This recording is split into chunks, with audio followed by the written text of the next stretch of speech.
Assam cabinet has discussed both UCC and polygamy bill, but we were following polygamy. Uttarakhand has passes UCC.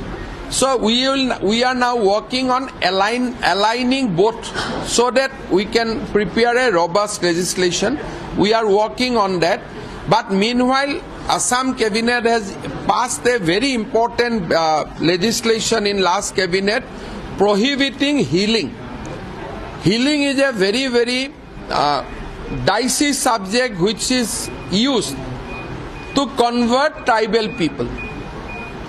So this bill we are going to pilot because we believe that religious status quo is very, very important. Whoever is Muslim, let them be Muslim. Whoever be Christian, let them be Christian. Whoever is Hindu, let them be Hindu. So that a proper balance